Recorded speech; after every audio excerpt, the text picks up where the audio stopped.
Well, very good afternoon to you. Welcome to today's episode of Xandermonium, the talk show that gets you talking.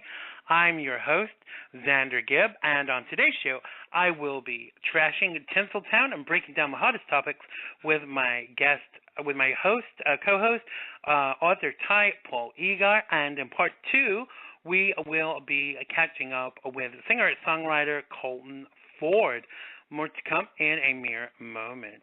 So you can interact with us during the show in the chat room at the bottom of the page. You can call us with your questions on 347-884-9061. That's 347-884-9061. You can call us in part two also with your questions for Colton Ford. And you can also tweet us. My Twitter handle is at Xander Gibb, XanderGibb, capital X, capital G. You can tweet Tyhe on at Tyhe Egar. That's TYHEPAULEGAR, capital T, capital P, capital E. And Colton's Twitter handle is at ColtonFordMusic. ColtonFordMusic, capital C, capital F, capital M. Tweet me if you're too shy, and I will make your point for you. Now, if you're in the chat and it's not letting you comment, you need to actually sign into the chat. Go to the signing page on Blog Talk Radio, and it will let you sign in with Facebook or Twitter. So go there and check it out so you can indeed join in with the conversation. Oh, yes, indeed. So this week saw the 13th anniversary of the 9/11 terror attacks, a series of coordinated attacks that were launched by the Islamic terrorist group Al-Qaeda on Tuesday, September 11th, 2001. Now, almost 3,000 people were killed that day, and at least $10 billion of property damage was caused. 4 passenger airliners were hijacked in order to be flown into buildings as suicide attacks. 2 were flown into the Twin Towers in the heart of the business district here in Manhattan, causing them to collapse. One of the planes was flown into the Pentagon, and one crash-landed into a field in Shanksville, Pennsylvania, en route to D.C. Now, New Yorkers and the world looked on in horror as people jumped from the towers to their deaths, as both towers burned and dust and debris quickly filled the streets. It was evacuated, and the brave men and women that work for NYPD and FDNY and the emergency services were quickly on the scene, risking their lives to save others. 13 years on, I would hope we are more vigilant and prepared for anything and not afraid to speak out about the issues that cause us concern. Our way of life is threatened, and we must stand together to not only honor those whom we have lost, but to prevent it ever happening again. We can no longer pacify our enemies in an attempt to be politically correct. And if you're not for us, frankly, then you're against us, and you have no place in the Union. I would like to dedicate today's show to those Americans who died as a result of the 9/11 terror attacks.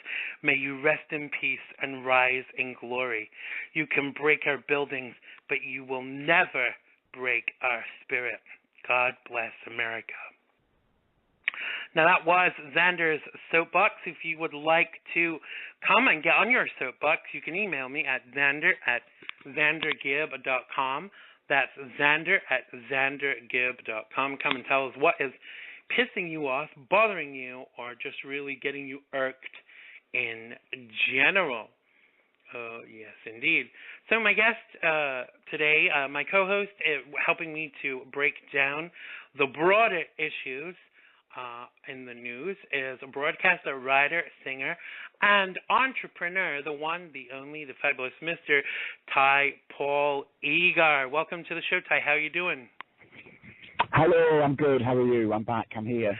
I'm multitasking. I'm fabulous. Where have you been? I've been all over the place actually, but I've been mainly mainly writing a screenplay. So yes, I'm not going to mention the dreadful book screenplay now. Yes. Brilliant. Well, I look forward to hearing more about that as it comes to fruition. Now, before we get on to issues that are in the news, I wanted to ask you a little bit because I've seen a lot on the on social media this week about the referendum that's been going on in Scotland. Now, I got the impression it was going to be over and done with this last week, but I get the impression that it's not. Now, you live there. What the hell is going on? Oh, well, it's actually, what is going on? That's a very, very good question. There's a lot of shocking things going on. It actually finished on the 18th is the final, is the vote, is the end of the referendum. And it's the vote as, for anybody listening who doesn't know, basically, we are voting to see whether Scotland wants to become an independent country of the Union of the United Kingdom, which is, Britain, England, Ireland, Wales, and Scotland. Northern Ireland. Sorry, Scotland, Wales. Yeah, Wales and Scotland, in England. And a lot of us, I am a yes voter to become independent of the of England. And a lot of people know. So there's a big debate, obviously, at the minute. It's a very close thing, according to the press and the polls. There's a lot of controversy going on because basically the government are being caught out. They're encouraging companies to tell a lot of lies. Are you okay there, by the way? I'm getting a lot of static feedback from you. Yeah, Xander. me too. I mean, hopefully it will hopefully disperse. I don't know what's causing it. I just checked my phone, and it's not my phone. It sounds like it maybe has gone. Thanks, Blog Talk. So what is actually going? I've heard so many different things. What is going to happen about the money if it goes to independence? Will it have its own money? When Americans come to Scotland, will they have to use different currency than in the UK, or are these all things that they've not really thought about? It's all been thought about, but at the minute there's a lot of propaganda going on. There's a lot of scare tactics going on from England, basically, from Westminster, because there's a lot of lies as well. They're sort of saying things like Lloyds Bank will move its headquarters to England. Well, its headquarters are already in England, and as far as the currency, there is absolutely no reason that we couldn't still use British sterling, and there's no reason for that kind of break in the union. But what's happening, as I say, is they're trying to scare people into voting no. And there have been a lot of lies told to people, and it's going on and on. I mean, some really shocking things happening as far as propaganda. There's been a lot of violence as well, actually. People are getting really violent about it. But no, I don't think America or anywhere else in the world have to really concern themselves about what kind of currency they'll be using when they get here. If there's a yes vote, it won't happen overnight, obviously. It won't be a case of, yay, we're independent on Thursday and Friday, everything changes. It's going to take years. Obviously, it's going to take a couple of years for things to change. But a lot of things that people are reading at the minute, I would simply dismiss because they're lies or they're nonsense. Things are in place. Obviously, it'll take time, and it's going to take. There are a lot of issues that need to be dealt with. But also there are a lot of issues that need to be dealt with Westminster as well, because the politicians are behaving appallingly, as usual. But I wouldn't worry just yet. But hopefully, obviously, people like myself are crossing fingers, legs, and everything else that the vote is yes, because Westminster are proving more and more that the further the distance, the better, frankly. Now, so I wouldn't pay any attention to anything at the minute. Weren't Scotland promised lots of powers, extra powers, and more say in what goes on if they didn't go independent like 10 years ago? Is that correct? Yeah, they've been promised things for years and years, and nothing ever happens. And now what's happening now is suddenly they're being promised all this again, and saying, oh, there are new promises here, and there aren't. There's nothing new at all. It's just, again, as I said, it's all panicking from Westminster, because I don't think they genuinely they expected such a huge majority of people. Well, sorry, I shouldn't use the word majority. A huge amount of people to vote yes. Right. I don't want to start using those words now. I don't want to be as bad as they are.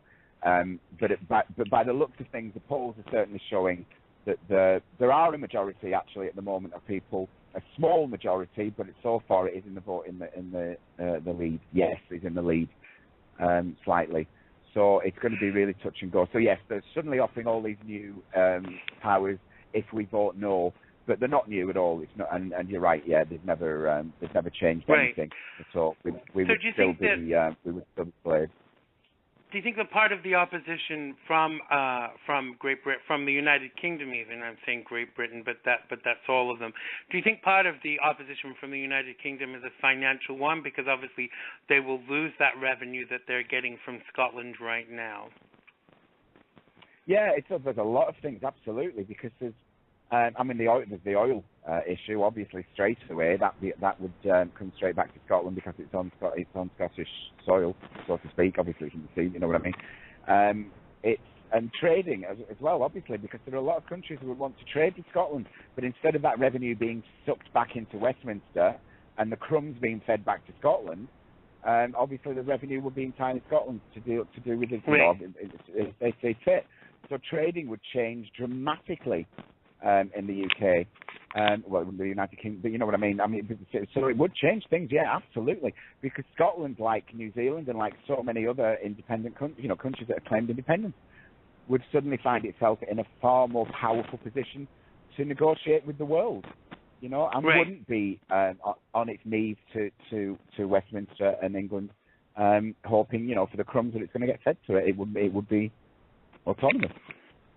Absolutely. Well, I look forward to there being a solution to this soon, because I guess it must be quite a difficult period of time for people who live in Scotland. It's kind of like a period of unsure, being unsure of the future, and I guess that must be quite difficult for some.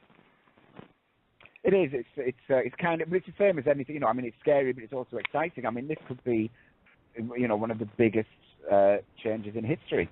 This is a monumental event, potentially, but it's a once-in-a-lifetime event as well. So I'm hoping, obviously, I'm biased because I'm a yes voter, but I'm hoping that people see it as an exciting thing rather than as a terrifying thing, and see it as a change, I'm not sure that makes you biased. I think that there are probably pros and cons on both sides, but I think that looking at it as to what is best for Scotland is a more kind of like a patriotic thing to do, because I think that from what I've seen, and I'm by no means really kind of like read up on it a lot, but I get the impression that the whole ideology of independence is to make things better for Scotland and the people of Scotland, Absolutely, and that's the whole point of it. I know I've talked a lot about Westminster and getting rid of Westminster, but that is one of the big points. I think that's one of the big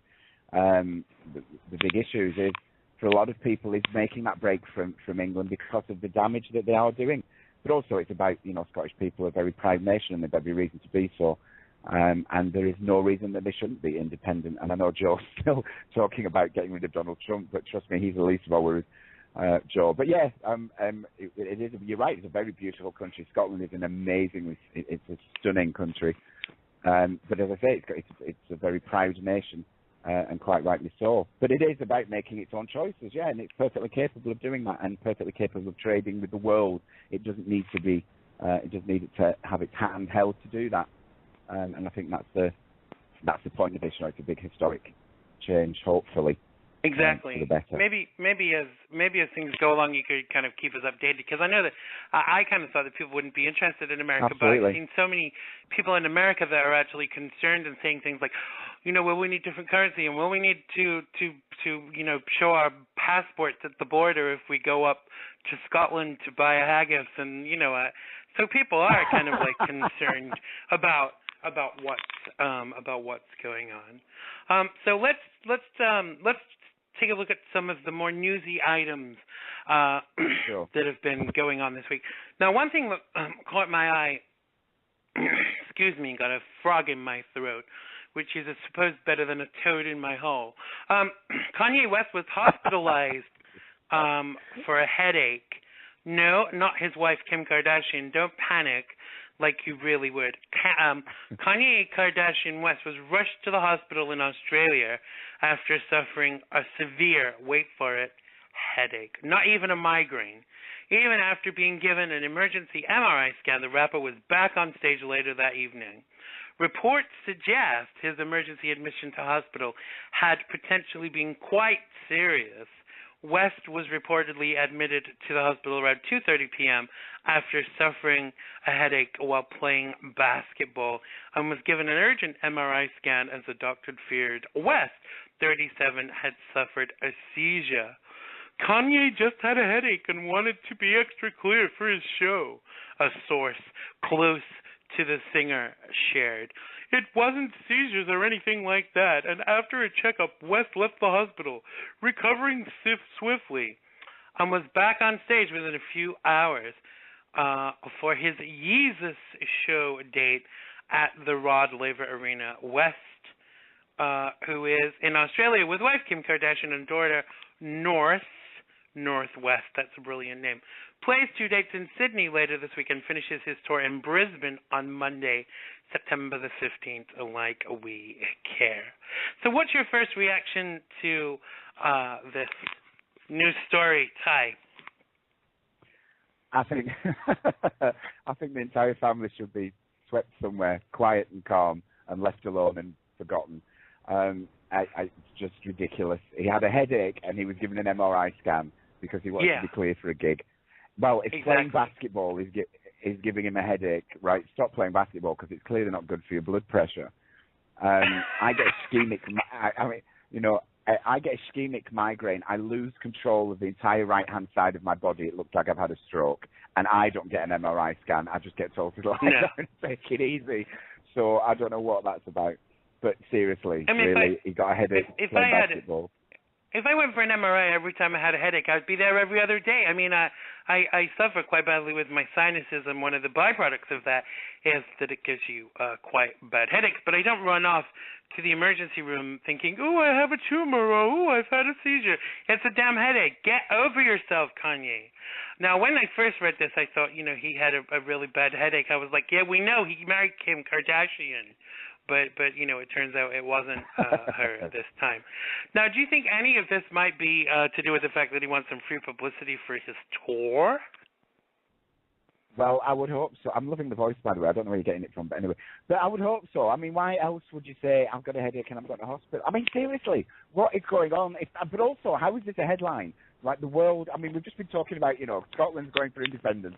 The world, for stories. I mean, there's so much crap going on in the world. And this is a headline. I know. What's his name? Kanye West has a headache and they're going to give him an MRI scan. Get a grip, people. If because he's touring. I didn't even know he was touring, though. But to be fair, I'm not a fan. If you're listening, Kanye, I couldn't care less. But I wouldn't know your wife if she fell on me. But I just don't see you'd know it if she fell on you with that ass, really. Well, you would really know it. If any of the Kardashians fell on you with the size of their asses, you would really know because they would squash you, dear. They really would. All right, okay.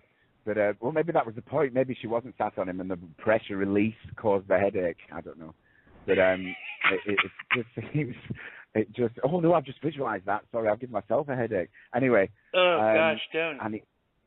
I know. I just need to relieve that image completely. But I just find that I have to just say that usually at this point I would say that Ty's opinions do not reflect that of the show Xandermonium, but in this case they damn well do. But I mean, but also really, what kind of if you turned up at my ER and said I've got a headache, I think I need an MRI scan, I would be saying no. I think you need to get a life, get out of my face, and get out of my hospital. Seriously, there are people here who are ill, you prick. But anyway, sorry, I swore, but there you go. But really, I mean, seriously. No, it's fine. It was an appropriate analogy in this situation. I mean, this guy is, this is the thing.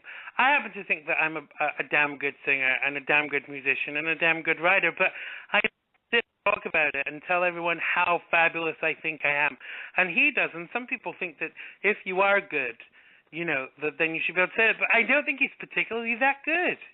Really, do you? I mean, have you ever heard any of his stuff? No. Well, I know I'm aware of him yet, but I mean, I know I don't own any of his music, and I actually couldn't sing you a line of one of his songs. No, I couldn't either. But, you know, but then to be fair, I couldn't tell you what channel the Kardashians are on. So I mean, I'm an all-round complete lack of interest. So yes, because you get them in the UK now, don't you? You actually have the Kardashians. Yeah, they've been around for a long time, I think, and I've ignored them on a total level. But I just don't get it. I just don't understand why there's any kind of interest as far as paper headlines go. Do you know what I mean? As far as I'm mixed. You can hear me. I'm struggling for something to say about this man and his wife. As far as any kind of interest on a world level, would be, what would you like to say about them? Yeah, it's like what I would like to say about them is so damn what. I mean, the funny thing is, I mean, we are talking about them, so I suppose they say any publicity is good publicity, but I actually find that these people are quite nauseating. You know, I would have kind of like, you know, the first thing I did at the beginning of this show, because it was the anniversary of 9/11, was to do a shout out and a bit of a tribute to the people who had gone. I didn't see any of that. Even everybody, even on the Twitter and Facebook and stuff on social media, was saying, remembrance. And I actually looked on purpose, and none of these were doing it. They weren't saying, issuing their, talking about their sorrow at what had happened. And some people just let the day go by as if it was nothing, and nothing occurred 13 years ago, and that kind of bothers me, really, because I think if you're in the public eye, it might not interest you, it might not bother you, but at least make the damn effort to tweet something, you know? Well, they probably don't even realize that it's 10 years, or, I mean, was it 10 years or 11 years? 13 years, sorry, because I said that, I thought that's not right, because I remember it, I remember exactly where I was when it happened, actually. But there's no point, though, is there? I suppose there's no commercial gain, as you were saying earlier, there is no commercial gain from that, so why bother? And it's 13 years, so it's not even a landmark occasion either, is it? It's not 10 years or 20 years or so. They'll be waiting for some kind of press coverage, I suppose, and then they'll turn up in their new outfit designed by whoever. Yeah, of course, and make some kind of statement in their freebies. I kind of think it's a bit of a shame, really, because it's something that everybody should, it was a monumental event in world history, and it happened just down the road. It's not like it's thousands of miles away, and you kind of, it's not somewhere that you've never heard of. I mean, it was very close to home, and I think New Yorkers, especially around that time, they kind of really feel it, because everyone knows someone that was there or killed on the day, and it's kind of very sad. But I did notice that. I did notice that they didn't kind of make any bones, because like I said, there's no profit from it. There's I mean, if they did an event to raise money, I'm sure they would be there, because then that makes them look like nice people. But the general public do see these things. I think if you follow a certain celebrity, you want to see that they're kind of like, at least halfway involved. I know a lot of people don't tweet for themselves. A lot of celebrities don't do their own tweeting and stuff like that, because some of them are too damn stupid to be able to do it. But I would hope that whatever level that I got to, even over above being a radio and TV personality, I would want to do my own tweeting. I would want to see what was going on my social media and do it myself, because you can never be sure that people are going to put what kind of really reflects you, Well, absolutely. I would certainly want to do my own tweeting, for God's sake. I mean, because also nobody can bitch like I can when I want to bitch, really. I don't care. So I would want to be doing that myself, certainly. Facebooking, I mean, if you have a tweet, I've heard that, obviously. I've seen people have a tweet manager or whatever, which I suppose is helping as far as employment figures. But I don't understand. I mean, what are you doing? Are you shouting to somebody, quick tweet this for me, this is how I'm feeling? Or is somebody just thinking, I bet this is how Tyhe's feeling right now? Because how would you gauge that? Because I'm nuts. I mean, I don't know how that would work. No, I would want to be, particularly if I was slagging off another celebrity. Do you know what I mean? I'd want you to know that it was me. It was me bitching about you directly. I wouldn't want you thinking it was somebody else trying to be artistically invented. I'd want you to know it was me that was stabbing you right in the head. Yeah, you would want them to know it was you that was saying how bad Kanye West and Kim Kardashian are. You wouldn't want them to think it was an assistant or anything. No, absolutely. Of absolutely that, not. Absolutely, I totally agree. Well, someone who doesn't really care about who knows what he is talking about is Duck Dynasty's Phil Robertson, who shared his thoughts once again about issues in order to get some attention. Because recently he was sharing his thoughts on how AIDS and sexually transmitted diseases can be traced back to God's wrath. When asked, Robertson said about the controversy he ignited last year after telling GQ magazine that homosexuality is a modern immorality and a sin comparable to bestiality. Robertson delved into how he thinks life-threatening diseases are associated with acts outside of God's one-man, one-woman rule. If you just look at the physiological downside to immorality, he began. I mean, a great question to ask is, do you think that it's a coincidence that all of these debilitating and literally it can cause you death diseases follow that kind of conduct? Well, I really don't know how that is right. But so he says, God says one man, one woman, one man, and everybody says, oh, that's old hat. That's old Bible stuff. And I'm thinking, well, let's see now. A clean, disease-free guy and a disease-free woman. They marry and they keep their sex between the two of them. They're not going to get chlamydia and gonorrhea or syphilis and AIDS. It's safe to me. It's safe now to me. Either it's the wildest coincidence ever that horrible disease follow immoral conduct, or it is God saying there is a penalty for that act and that kind of conduct. I'm leaning towards the fact that there is a penalty towards it. Now, this guy obviously has been outspoken for some time, but now he's again, and you know, we have freedom of speech in this country, but I think for some people, you know, they shouldn't be let out of the house. Never mind be able to talk to the media. And he said, I'm as much of a homophobe as Jesus was, he said last week. So now he's saying he's comparing himself to Jesus. People who are participating in homosexual behavior, they need to know that I love them. I mean, thanks for that, Phil. Thank you so much for that.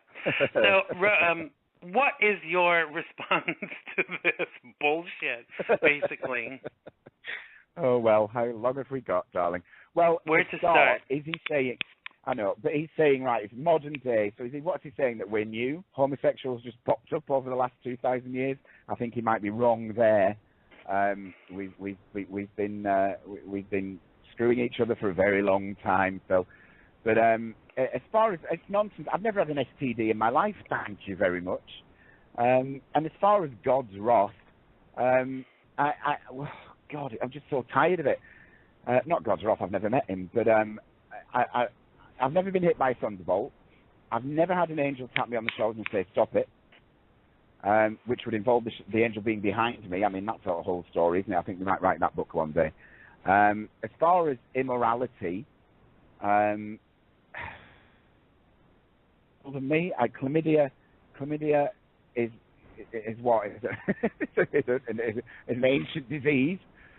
Is he one of these people that think that dinosaurs were wiped out by homosexuality? There are so many. I wouldn't be surprised because some of the crap all that he comes out with, it's kind of concerning. I mean, I'm all for this is the thing. I'm all for people having their own opinion, but when you use that opinion to bash other people, that's when the line is drawn for me. Because basically, what this guy does is he makes these controversial statements to plump up his failing ratings on his TV show, because you know the TV show. This is the thing: when you have a TV show, if you make controversial statements, what that does is it divides your audience.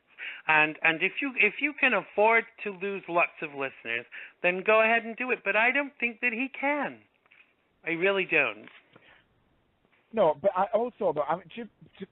by now, seriously, right, people who listen to the show either tonight or through the week, right, if there's anybody out there who's stupid enough to believe this crap, enjoy, seriously, because at what point in your life do you honestly believe that there is some divine being out there who has got nothing better to do, having created a universe, if you believe this, it is not my belief system, but, if it's yours, good for you, but set out to create this whole amazing universe, and then thought, I got bored one afternoon and has nothing better to do than, having created homosexuals, then decides, I'm bored with them, I'm going to persecute them just for the benefit of these knobs who make TV shows about themselves, compare themselves to their own supposed divinities, thinking that's okay, and then say, I love everybody, but of course, I only love people if they follow my lifestyle and the way I live. Because it says in this book that we wrote 2,000 years ago, well, actually less than 2,000 years ago, that's okay. And by the way, we changed all the dates to suit ourselves just in case you get confused. It's nonsense. And if you are stupid enough to believe that, I don't want to have a conversation with you anyway. I'm uninterested. Yeah, I kind of, I'm totally honest and open about the fact that, I have faith. I believe in God. I wouldn't consider myself to the point of saying I was religious, but I kind of think that the God that I know and love is not sitting there with a big stick, ready to beat me up when I make a mistake or do something that someone else kind of sees as a mistake. And it's, to me, it's concerning, because when you are in a position in the media like this guy is, he's got a lot of people that watch him, and a lot of people watch him just because he is a conservative Christian. And, I think you have to be very careful what you actually put out there, because if you're putting stuff out there like this, it's dangerous, because like I said, not only do you split your audience, you actually cause divide. But I think that I get this impression he wants to do that. And all this bullshit about people saying, we have the freedom of speech, there is an amendment that's created just for freedom of speech. That's fine, but do we have to comment on every damn mute point just because we have freedom of speech? I mean, do we? Well, apparently. But that's fine. But it also, I suppose, it's a debate that goes round and round. Well, it's not a debate anymore, is it? Because there's no debate left, surely, on this subject. It's a belief system, and it's yours or it's not. But if you choose, again, it's the same as the Muslim and the infidel thing. If that's what you choose to believe, that's fine. Then don't live my lifestyle. I'm not asking people. I'm not asking people to live my lifestyle. There's not a gay man wandering around the street, or a lesbian running around the streets shouting, "Tag, you're it." We're not asking you to live a lifestyle. So what's the concern? Do you know what I mean? It's not your concern, Phil. Yeah. Just don't sleep with. If you're worried about catching AIDS from me, well, there's no AIDS. They don't use the term AIDS anymore, do they? HIV. But if you're that concerned, don't sleep with a homosexual, and you're going to be safe as houses, aren't you? Although if you actually truly believe that you can't catch HIV from a heterosexual, then you are very, very ignorant. You're in very big trouble. Poorly educated. They reckon over the past 10 years, the increase of HIV infection has been more in the heterosexual community than it has been in the gay community. So, that you can't argue with statistics. You really can't. Well, I think it's just a case of, we know that a lot of gay people live a promiscuous lifestyle. That's their choice. It's nobody else's business. But we're not it's nothing to do with him or anybody else. As long if it's going on between consenting adults, it is nobody else's business. But for him to try and use religion in that fashion is absolute nonsense. And people just need to let that go. And it's the same as every other kind of moralistic nonsense that they jump on board with. There's no proof of anything until you can stand in front of me and say, "Hi, by the way, this is God. I can prove this is what he said." And on that day, well, I won't have to be apologising, will I? Because I'll just be smoked from the planet. But it's nonsense, and it doesn't matter. You will be dipped in the fiery pits at that day, Tyhe, for sure. And I won't be alone, darling. You know. But on a serious note, Joe just asked, doesn't it bother you when people call being gay a lifestyle?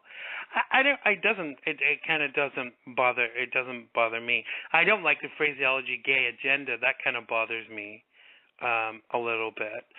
What about you, Tyhe? Well, does it bother you when people say about the gay lifestyle? Well, the gay lifestyle, I understand where you're coming from, Joe. Yeah, it bothers me in the sense that what they're trying to do is make it sound like it's a lifestyle choice, which I can assure listeners it is not. I was born this way. A quick plug there for Lady G. But in the sense that it's a lifestyle, in the sense that it's a lifestyle is, I tend to dress better than most homophobes, and I certainly decorate my home better. But so in that sense, but is there a quiche in your oven? That's what I want to know. I like a bit of quiche, but I don't bake it myself. I don't have time to eat it. I'm too busy writing shit. I love that. I love that joke. I remember people always used to try and be offensive, but I thought it was hilarious. They would say, "How do you know if a homosexual has burglarized your apartment?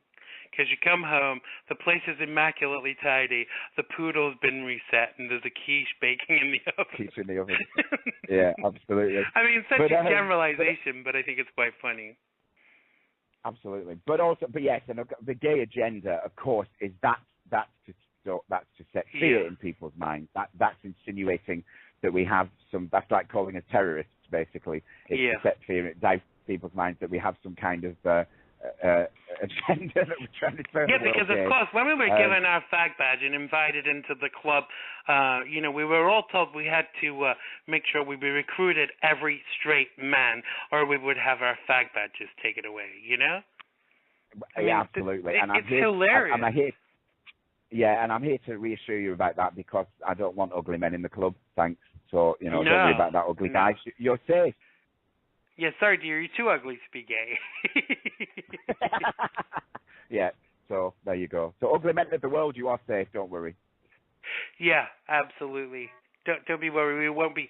Do you remember that TV advert? No, you just can't join our club. But a club that is getting some new members, but this is a great segue. A club that is getting some new members on Monday is The View, the TV show here in America that is headed by, what's her name, Whoopi Goldberg. Rosie O'Donnell is joining the team. The 52-year-old comedian, television presenter, first joined The View in 2006, but then refused to renew her contract after ongoing issues and an on-air spat with co-host Republican Elizabeth Beck. She vowed she would never return, but apparently her goal now is to come in peace. I think it's going to be must-see TV, says Rosie, of the new season. And the contrast between what the show will be and what it was is going to be glaring. Whoopi Goldberg is the only remaining member of the team, the old team, and is the moderator until O'Donnell, Rosie Perez, and Nicole Wallace signed on to be on the show for the next series. Series creator Barbara Walters retired in May, and co-hosts Sherry Shepard and Jenny McCarthy shocked fans when they announced their departure in June. O'Donnell says she wants the show to be smarter and to focus less on celebrity. The Hot Topics segment will include, see, they stole that from us, pre-taped intros to fill viewers in on stories and to present an objective view of the situation before discussion. She also declared the format of the show is not the only thing to have changed. She said, I was going through a divorce when I was on the show previously. That was a very emotional and tumultuous time in my life. Now I'm quite happily married. In addition, Rosie O'Donnell is healthier and alcohol-free and has lost 55 pounds after she had a heart attack in 2012. I mean, I don't know about you. I love Rosie O'Donnell, and I'm kind of glad she's coming back to The View. But there is kind of like there are some people that are not very happy about it, namely Elizabeth Hasselbeck. But what do you think about this? Do you think you should ever go back? Is it a good move to go back to something you've been involved with before? What do you think? Well, I was going to say I can only really, you kind of caught me on the hop with this. I'm obviously aware of the show. Over here we have a version of it called The Loose Women. But as far as Rosie O'Donnell, I mean, I'm a huge fan of Whoopi Goldberg and Rosie O'Donnell, but I only really know Rosie O'Donnell. A chat show used to be showed here, but I'm a fan of her as an actress, but you don't really see her doing much acting these days, really.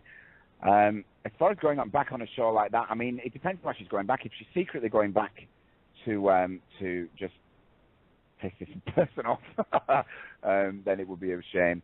But if she's going back, I mean, maybe she's going back to reconnect with people like Whoopi Goldberg and also just grind herself again. That would be a good thing, you know. I don't think that would be a bad thing or a bad idea. And also maybe just to reconnect with her fans again as well. That wouldn't be a bad thing. And so I think if she's doing it for those reasons, you know, and doing it for the right reasons and positive reasons, and also maybe for her own self-confidence, maybe, you know, I mean, if she was unwell, I mean, a heart attack's a huge thing, isn't it?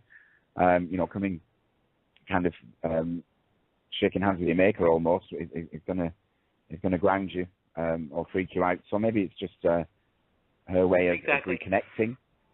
I kind of love the fact that she's been very dignified because the other person we mentioned, Elizabeth Hasselbeck, who used to be a host on the show, has attacked her really a lot in the media, and Rosie has kind of like been very restrained. Because I would want to come back and say, you know, who the F do you think you're talking about, you be, et cetera, but she's not done that, and I'm really pleased that I think this is the more older, more refined Rosie. And I did like the fact the other day, you know, the media tried to say she joked about something that had gone on The View before. Sherry Shepherd had said about that she thought the world was flat.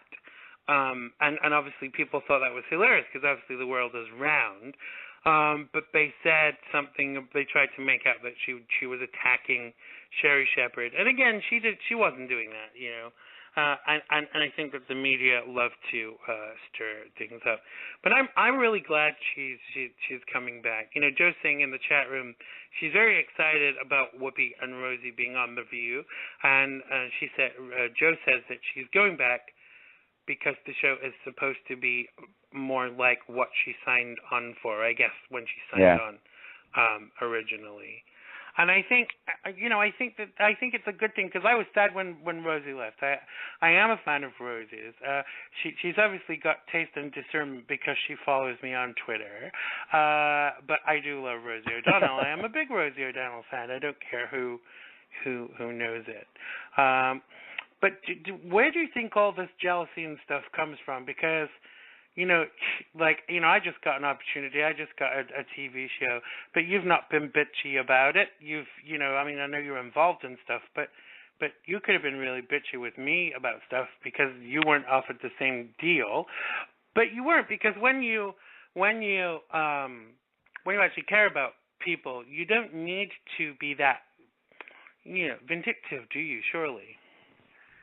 Well, no, I just think it depends where people come from. I'm really happy for you. But then, doesn't jealousy and all that crap stem from envy, I suppose, isn't it? Or a feeling of the word I'm looking for, of inadequacy in yourself. Because exactly. You know, I mean, Rosie O'Donnell and Whoopi Goldberg, two incredibly talented and big personalities. So I suppose maybe, you know, when you sat in the middle of those, you know, in between those two, you maybe do feel a little. What's the point? So I mean, it would be now a show like that. I would enjoy watching just with those two on it. Never, I don't know about anybody else.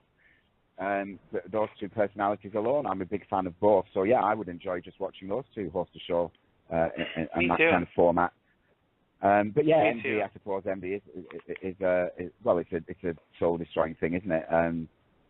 It's not something I fortunately suffer from. But then I have no, I don't have any inferiority complexes either.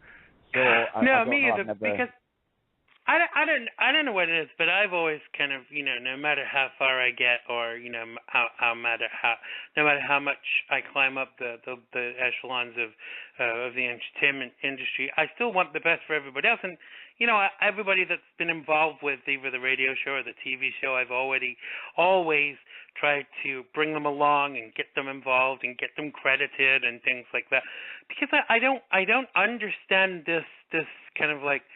I don't understand this where people are just like envious, because what does that do for your career if you're just envious of other people?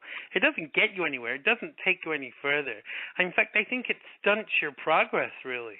I think it stops you from achieving the things that you want to achieve. If you're wasting all that time and energy on hating on somebody, then what are you doing to, why not put all that negative energy and turn it into a positive thing and use it to further your own career,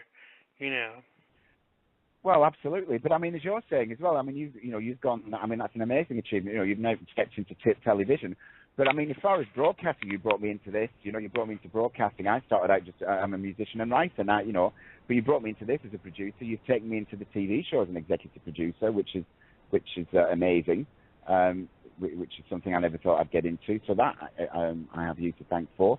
And that's another string in my bow, though. So, I mean, you're right. I'm moving along with you. And that, in turn, my business partner is learning from me. Do you know what I mean? So you're right. So that becomes something, an organic thing. And that's a fabulous thing. And you're right. And that's what we've spoken about before. That's how it should be. People shouldn't be trying to pull you down. They should be enjoying that movement and that motion and that that growth and learning from it, not trying to stifle it. But that's how people either learn or fester, really, isn't it? And they're the people that we leave behind.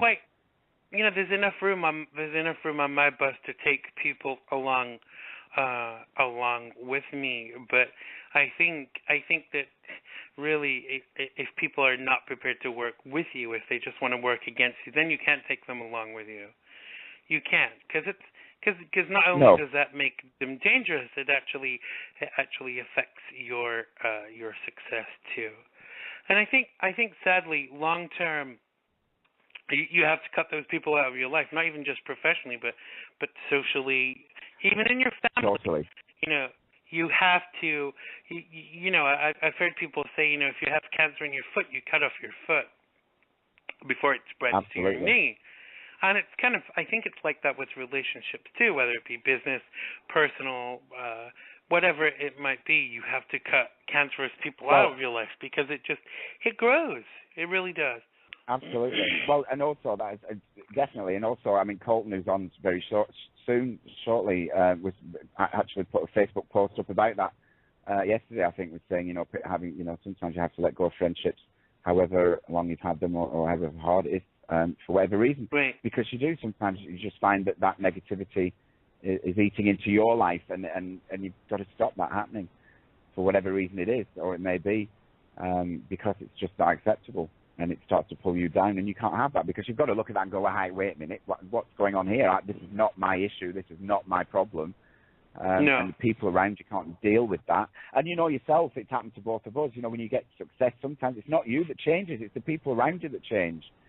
Absolutely. And that can become that becomes really stressful and really tragic as well. It's really sad because people then you can't that friendship or that love or whatever changes because they can't handle who you are. Not that you've changed. So someone said to me, I got an email from someone over the weekend saying, obviously the reason we don't hear from you anymore is because you have a TV show. Well, I've had one episode of my TV show, and the phone works both ways, and so does the email. I'm busy. I'm a busy boy. I'm always doing something.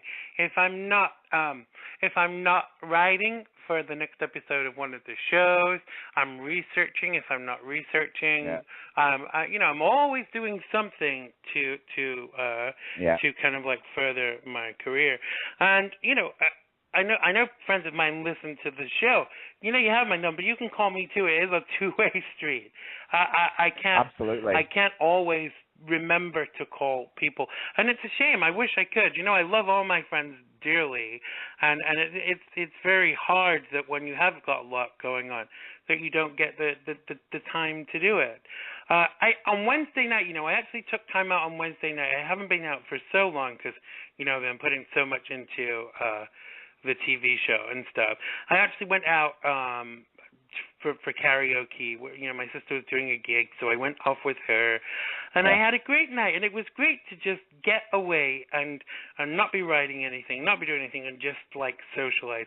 And we had a great time. So I think you really have to do it sometimes. It's very hard though when you are very creative to just switch it off. But I did. I even tried not to respond to social media messages when I was out, because I think that you got to give yourself that mental break. You really do. Yeah, well, absolutely. I did exactly the same yesterday. Strangely enough, I was having dinner with a friend yesterday, which was great, and no talk of writing, nothing. No talk of writing, although, well, did kind of end up mentioning the solo album brief, but it was great. Yeah, it was lovely to just talk, and it was just the two of us, and there was no constant talking of business or writing or books or scripts. It was great. But I think to people, people say that. I think it's imperative. Surprisingly, my phone receives incoming calls too, right? And I do say that as well. Yeah, exactly. I mean, and it's been kind of interesting as well, the reactions of people, with regards to getting a TV show. I mean, I've had so many emails from people saying, "Congratulations, Xander, you really deserve it," and blah, blah, blah.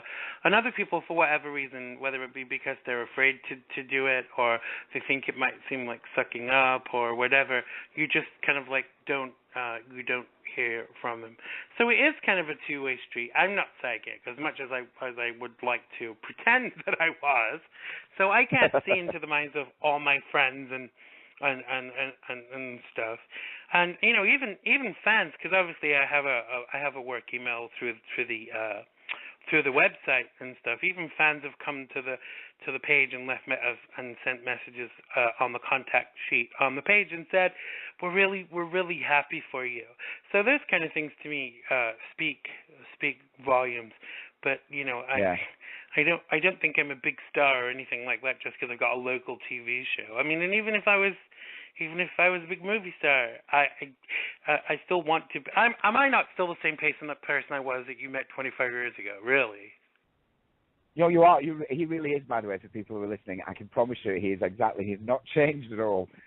He's exactly the same person. Maybe a bit fatter. Well, but he is. Yes, you are. You haven't. Well, as far as your person, obviously you've grown as a person, but you know what I mean. Yeah. You are still. Exactly. You are still the person who calls me.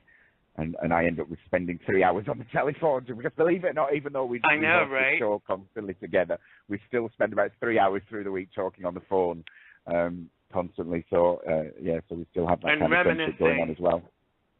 Talking about when Harry met Sally moments and things like that. Yeah. It'll all be in the book. Did you see that meme that was floating around Twitter, Facebook? I had to share it. It said, "Don't F-U-C-K with me, or you'll find yourself in my next book." I thought that was quite. I thought that was quite cute. I really did. Yeah. But I am looking. Go on. No, I'm just saying I'm sticking to fiction. I'm not going anywhere near non-fiction. So yeah, I think that the funny thing is, so many people have said, "Oh, is this character based on me?" And it really isn't. I know. Just because you happen to be female and you can talk and blah blah blah doesn't mean that it's necessarily you. But if most of the people that are involved in my book know they're involved in my book. Because I've told them. But it's funny, some people have got really kind of like pissy with me and said, "Oh, that was very close to the bone, and you shouldn't have written about me." I'm like, it's not about you at all, just because you read that into it. But, what are you going to do? I mean, there will be a part 2 of my book, but that's it. I'm not, that will be it for that series. Oh, yeah. Never say that, Xander, because I said my Mother's Ruin was going to be 3 books, and in my head I'm up to about book 7 now. So don't don't do that. But hey, to yourself. famous last words. Didn't I say to you that I would get it all in one book for this? Now I got as far as London, and then I was like, gosh, I'm going to need to do another full book. Yeah. With absolutely. This. Because you just don't know till you get to the last page, and then you realise, and then you think, oh my God, there's just so much more. Exactly, because it really does take on a life of its own. Yeah, absolutely. So so never don't ever say that. Oh, I'm just going to put it in one more book, and then before you know where you are, it's book 3 suddenly arrives. Exactly. Oh no, don't.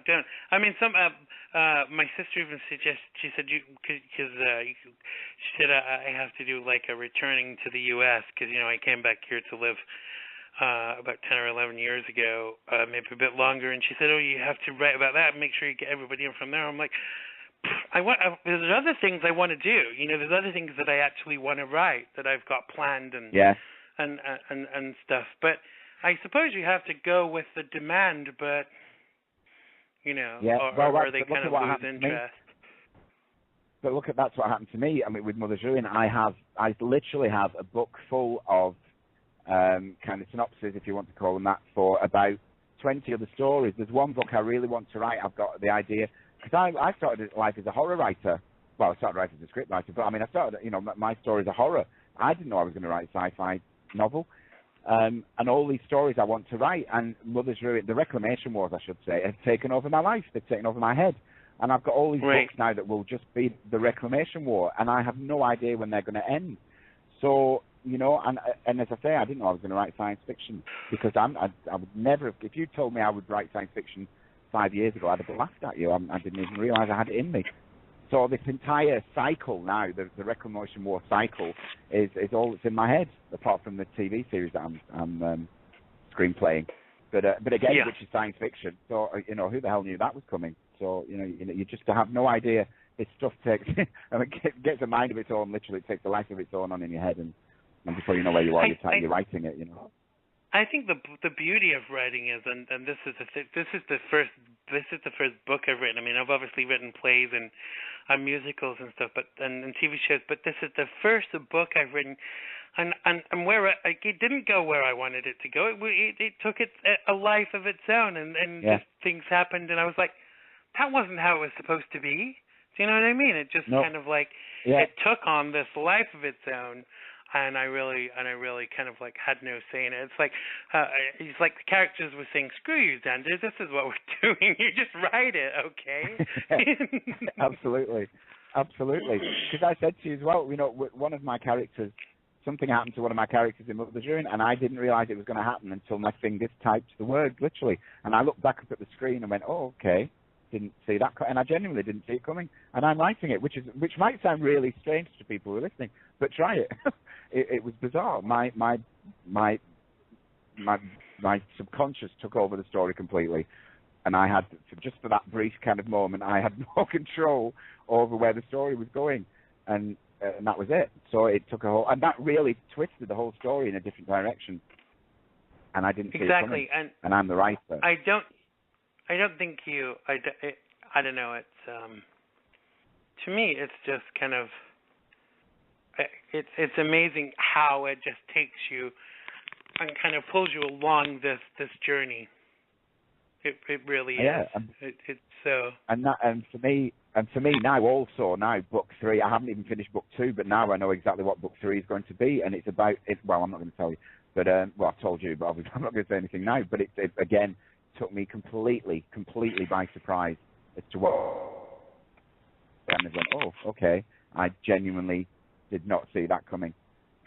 So don't ever. So anybody who's got plans to write out there, just sit and enjoy it and see where it leads you. Just go for it. Might not be waiting. Just go for it. Well, it's time for our guest now to come on. So Colton Ford is a singer, songwriter, and actor with an extensive catalog of songs. His recent remix of Look My Way has taken the music scene by storm. And before we talk with Colton, let's have a listen to the club version of Look My Way. So without further ado, before we bring him on, this is the club version remix of Look My Way by Colton Ford, and it goes a little bit like this.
that was Look My Way, the club remix by the fabulous Colton Ford. So without further ado, let's welcome back to the show the one, the only, Mr. Colton Ford. Hey, Colton, how you doing? I'm doing great. How are you guys doing? I am. Hi, how are you? You're live with me and Tyhe. Yeah, you guys can hear me okay? We can hear you. Can you hear us? Yeah. Brilliant. So how's it been going? And what's been? I really want to know what's been the response to your remixes of Look My Way. Well, it's been quite a year. We released a single on the 19th of August. The response has been great. It's a song that I wrote with Chris Willis, who did all those great songs with David Guetta and Count the Money. And we just got a really great remix package, a wide variety of mixes. I think there are 25 or 26 of them on the album, the remix album. And it's just good to get it out. I wanted to get a second single out off of my album, The Way I Am. And, this was a really strong track that I felt deserved to get released on its own. So I'm just glad to get it out there and let people take it all in, Absolutely. It's certainly my favorite track from the album, and I can see why you kind of like chose that to do remixes of. But this you're changing direction with your music somewhat, aren't you? Where is it going, and what prompted the shift? Well, it's basically it's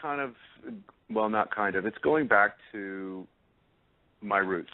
When I was with Virgin in the 90s, I was straight ahead R&B with the exception of the house music that I was doing with Frankie Knuckles when we were working on his second album.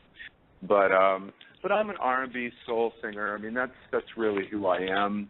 And I have enjoyed being in the dance music world for the last 12, 13 years, and I think we've done a great job in our journey, and I just think it's time now for me to kind of get back to my roots. I worked with a producer out of the UK called David Barrett, and he and I came together for a project he was doing, which was the entire Beatles catalog on ukulele. And he has all these different guest vocalists and musicians all over the world, and over the course of a couple of years did the entire catalog. And we did the song Yesterday, and we just really hit it off and started writing, and now we have an EP that looks to be dropping sometime in November. But it's acoustic, adult contemporary soul music, and more storytelling, more organic in its sound and in its nature. And I'm not opposed to doing a dance track in collaboration with somebody, or taking a song and having it remixed for the clubs. But I think in terms of the core of what I want my music to be, I want it to be more representative of who I am as an artist. And I think the stuff that I have coming up is going to be that for me. And I've had a thread of R&B and funk and soul, I think, throughout all of my music. So I don't think it's going to be a major shift, but I think in terms of presentation and sound and dance music is very produced. It's going to be more acoustic sounding and more organic in its nature, which is where I'm at. It's where I'm at, where I want my music to be. Yeah. Because I suppose there's a whole world between what is commercial and what you really kind of want to do. Getting something in between is really hard, isn't it? Well, I think this record in particular really bridged a lot of gaps. Certainly popular music and dance music encompasses a variety of musical stylings, and that's the fun part of it, is that you can bring in all these different stylings into a dance structured song. But I think, you get to a place as an artist where you really just kind of want to get back to the basics and really be driven by what you're feeling in your heart and in your soul, and represent that in what you're creating. And certainly, I'm looking to move my music forward and evolve it. I'm going to be 52 next month, so it's just going to be music that reflects where I'm at today. And I think in terms of market and audience, I really am not thinking about that as much. I think if you stay true to yourself and it's real and it's heartfelt, that it speaks to the audience that it speaks to. And absolutely. And I think we as the listening world want more than just one thing. And certainly EDM and dance music has had a wonderful run in top 40 and continues to. But I think that there are other artists that are popping through with their own musical stylings that kind of punch out because they're different and they sound different and they're more specific to that artist. And that's kind of what I'm looking to really do, create a real clear, specific sound that reflects who I am artistically. So in that regard, and I think in staying true to that, I think it translates. Then it's really not as motivated by, targeting a specific audience, a person, or group. I think, that much like when you go into a writing session wanting to write a hit like this hit or that hit, I think it gets in the way of the organic nature of the creative process. And, I have really been someone that likes to go in and just let the track and music move me. And I think that is kind of more representative of where I'm at today with what I'm doing creatively and what I want to do. So to me, it feels like a natural progression and certainly a nice release from, this last chapter of my career to what I feel is the next chapter for me. So I'm really happy with the way my way turned out, and I think it's a nice period at the end of a very long sentence with regard to what this album was supposed to be for me. And right. So it's a good place to be creatively and artistically. I'm looking forward to it. Brilliant. So I like that you're kind of like open about your age, because I know that I'm totally I never tell the truth about my age. I'm 35 and have been for several years now. But you kind of you make no bones about it. You're like, I'm 53. It's kind of like, deal with it. I mean, I suppose if I looked as good as you, I really wouldn't care about sharing my real age. But Well, first of all, I'm 52, so don't start adding years, Danny. Oh, I'm sorry. I thought you said 53. No, I said sending the girls round to beat me up now with their pocketbooks. See, I said I'm going to turn 52. Slow it down. Right. Sorry. No, you know what? I kind of, everybody deals with it in the way that they feel, and I totally respect that. I've never really felt the need to kind of skirt the issue, and I kind of think that, in terms of how I've done my life and my career, I've been pretty open with a lot of stuff. So I think my age is probably the least provocative of everything that I've been open with. So he just literally. Tyhe's very cool about his age too, aren't you, Tyhe?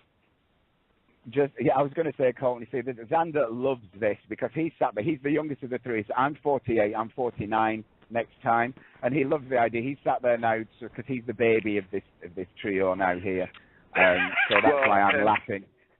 And that will always be the case. I tell you, I was with somebody last night, a friend of a friend, and she turned 52 this year as well. And I said, well, when was your birthday? And she said, January. And I said, I will always be younger.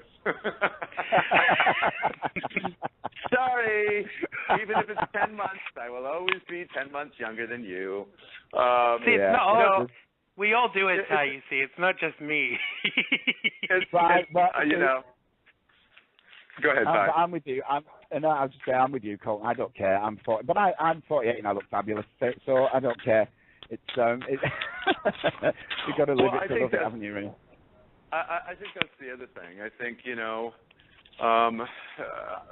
you're taking good care of yourself. You're representing, what 48 is today, and I feel, I made a commitment to, take good care of myself, and and this is what it is. This is a reflection of that, and certainly I'm a proponent for people, getting in there and just keeping themselves moving, keeping themselves conditioned, because it really does make a difference as you get older.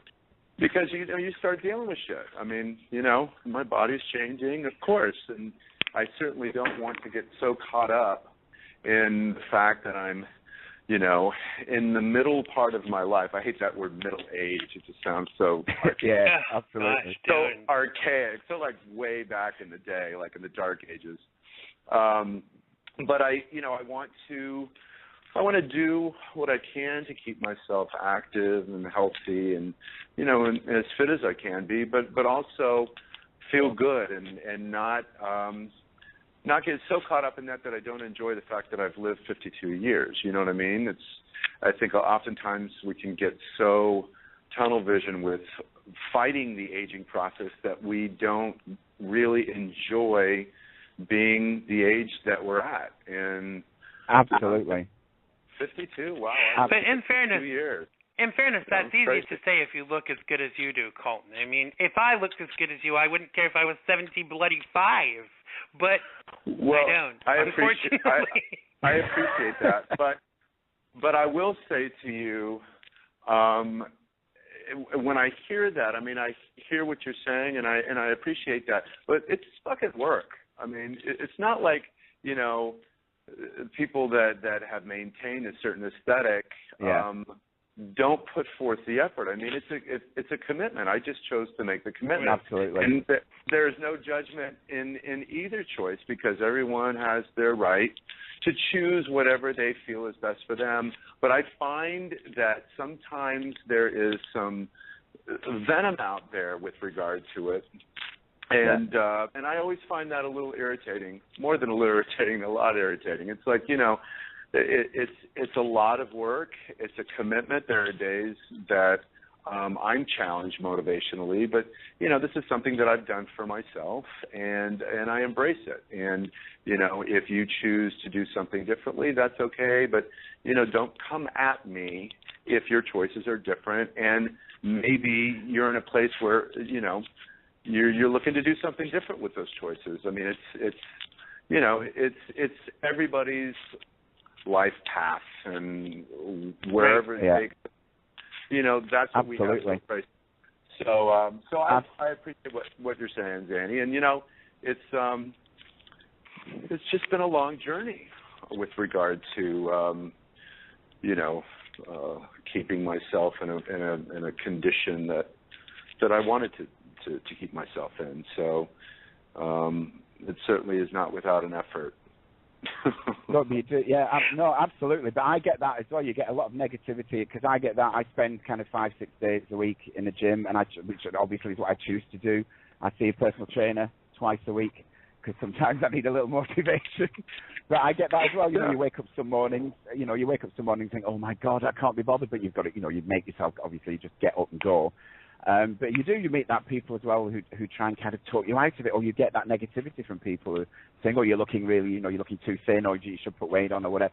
And it is that kind of anti-health thing. It's bizarre. It's a strange attitude that people have that work against you for it, as if you're doing something wrong. Yeah, and I also, we all have our genetic dispositions. There are some that have challenges that others don't. So we factor all of those things in, but we have to be careful in how we judge ourselves, especially in our community. We're still really not very nice to each other, Yeah. And True. I hate to say it, but that's the reality of it. Like, you don't have to get me, you don't have to like what I've done, but you don't know me to come at me with the amount of venom that you're coming at me with.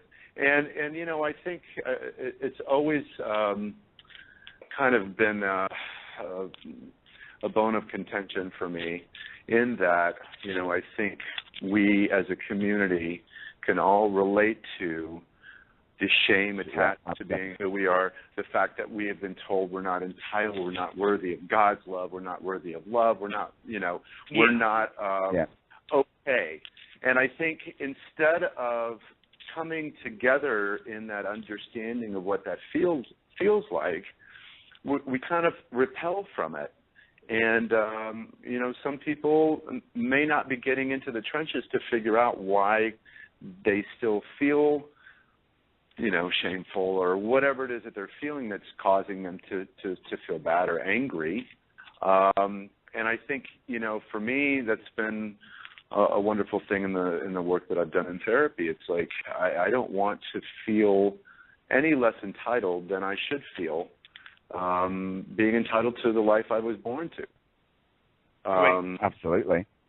So I still feel that the community we're not really unifying in our understanding of the challenges of being gay, and overcoming those challenges. And certainly anybody that's out there doing it openly, doing whatever it is that they're doing openly and trying to, stay authentic and true, we need to support. We don't have to necessarily buy their records if we don't like their music or see their movies if we don't like their acting or whatever, but, we don't have to come at them in a negative way and not recognize that there's a sacrifice and an effort that's put forth in these careers and with these artists. And my hat's off to anybody that's doing that.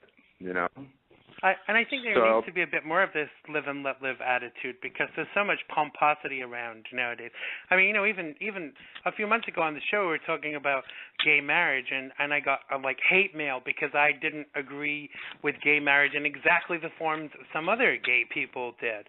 So I'm not allowed my opinion, and I'm a homophobe even though I'm gay, because I have a certain opinion about certain things.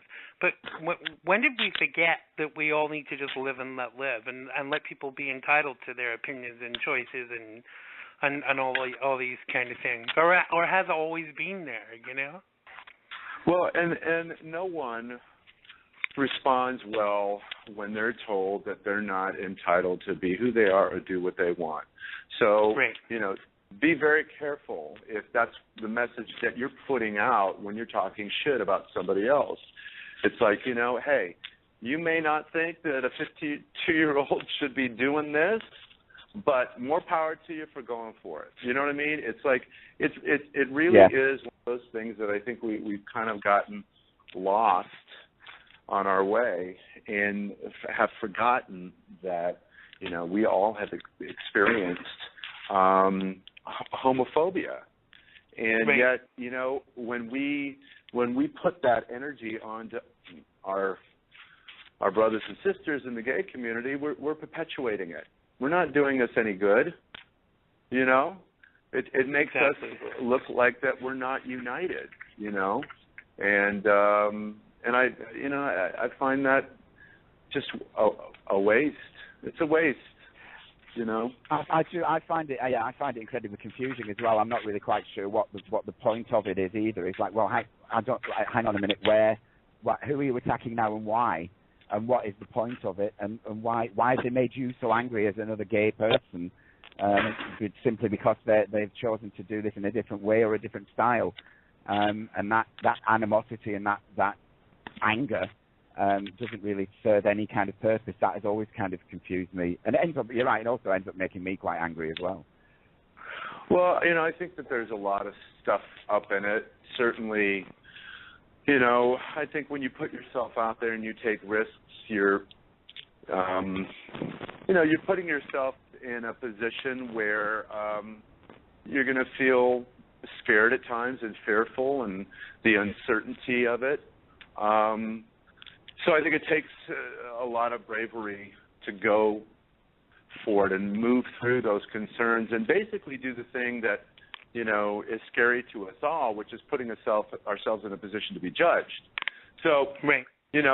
If you see somebody doing that and maybe you want to do it but you can't do it, and instead of being inspired by someone else doing it, you resent them for doing that you can't do for yourself, then, it kind of revs up that energy. I mean, I understand from that point of view kind of how it can happen, but there's a great read, The Four Agreements, and one of the agreements is, you can't agree to other people's opinions of you.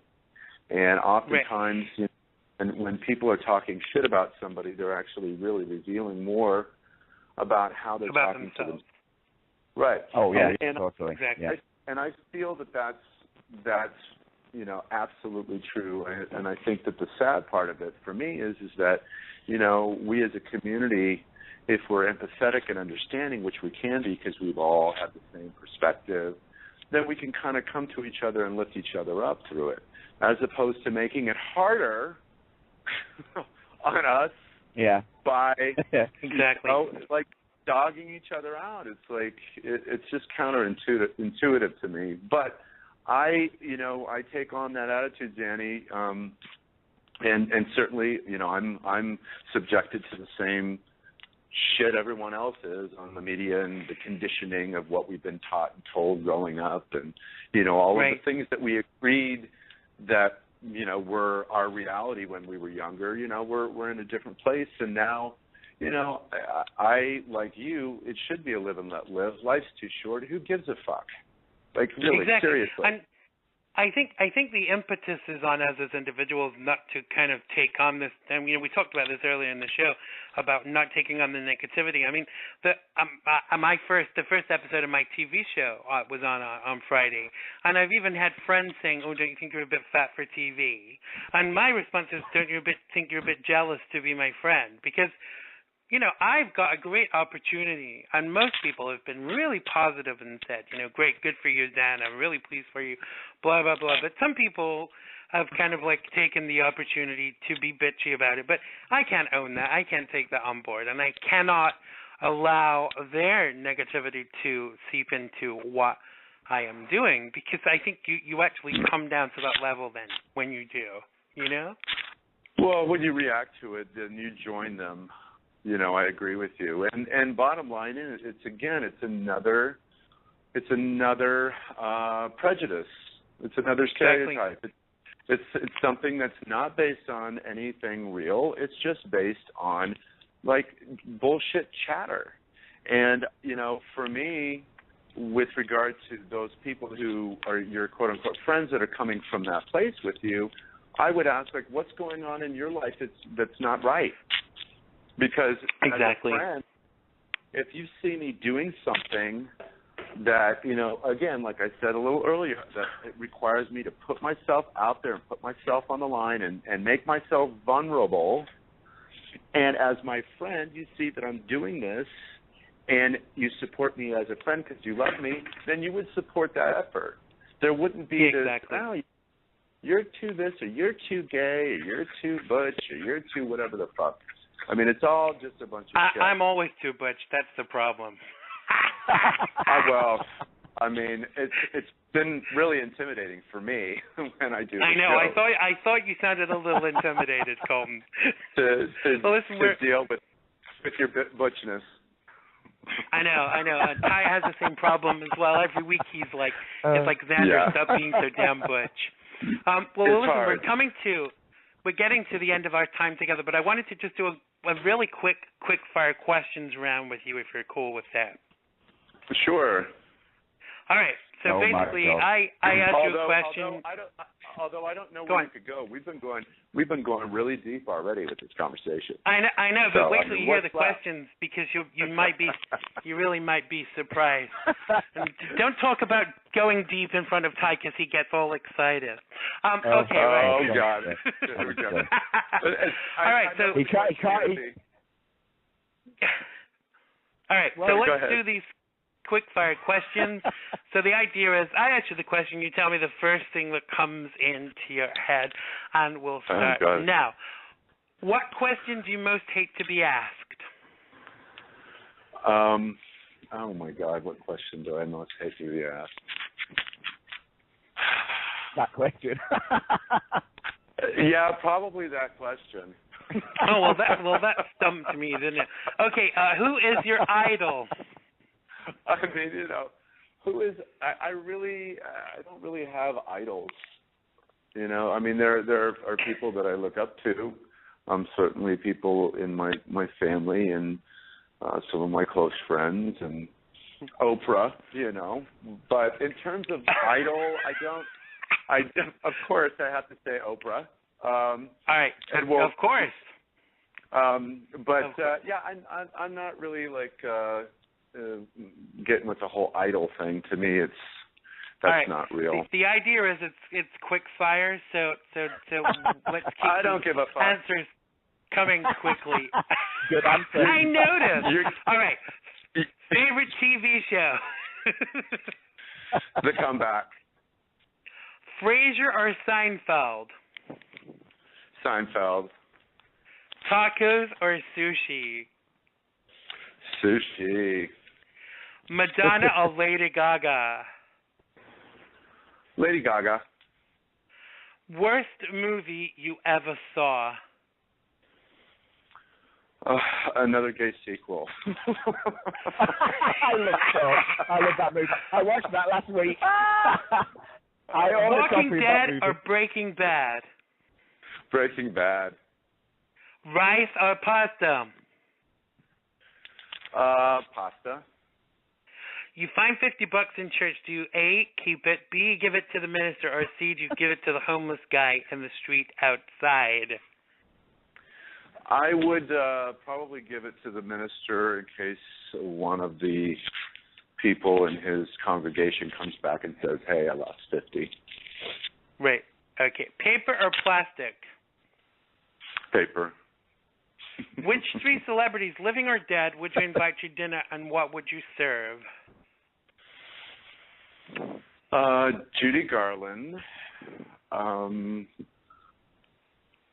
Probably Elizabeth Taylor. And who would be the third? Oprah. Oprah. And what would you serve? Me.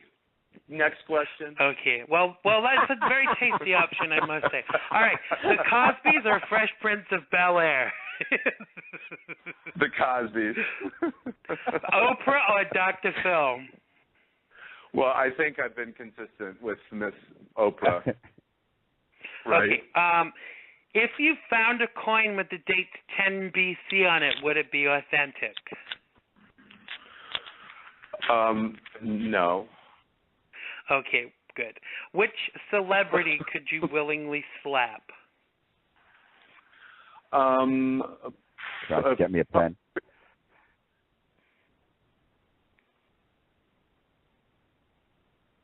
Hello? Hello, did you hear me? No. Oh, I said Christina Aguilera. Ah, right, okay. Please form an orderly line. Favorite TV Muppet? I guess Hermit. I don't know. Okay. And last but not least, Law and Order, Criminal Intent, or Special Victims? I don't watch either of them. Okay, that's fair enough. And that was our quickfire questions round. We have our team of psychiatrists backstage analyzing what your answers mean so we can send them to your HMO. And we're really out of time. So tell people where they can find you on social media, Colton, and where they can buy your music. You can find me on Facebook, ColtonFordMusic, on Twitter, at ColtonFordMusic. You can find my music, iTunes, Amazon, Beatport, any of those digital places that you get music, you will find me there. Brilliant. And if you look at the show page for today on the website, www.xandergibb.com, you will be able to see all of Colton's links to his stuff. So thank you so much for joining us today. It was fun as ever. Hopefully you'll be able to come back on again and tell us about your album when it's coming out so we can plug that for you. But for now, thank you so much, the one, the only, the fabulous Mr. Colton Ford. Bye. Thank you, guys. Bye. Thanks a lot. Take care. Bye-bye. Bye. That indeed was the fabulous Colton Ford. Make sure to go check out his music and follow him on Facebook and Twitter and all social media. Thank you so much for co-hosting today, Mr. Tyhe Paul Egar. Make sure you check out his stuff, and we will let you know when his website is live so you can go and support him there. So we will see you again very soon. Mr. Egar, thank you very much. Take care, darling. Always a pleasure. Always a pleasure. Thank you. And to you for listening, thank you so much. We love you all. Goodbye. You're my press the wrong button.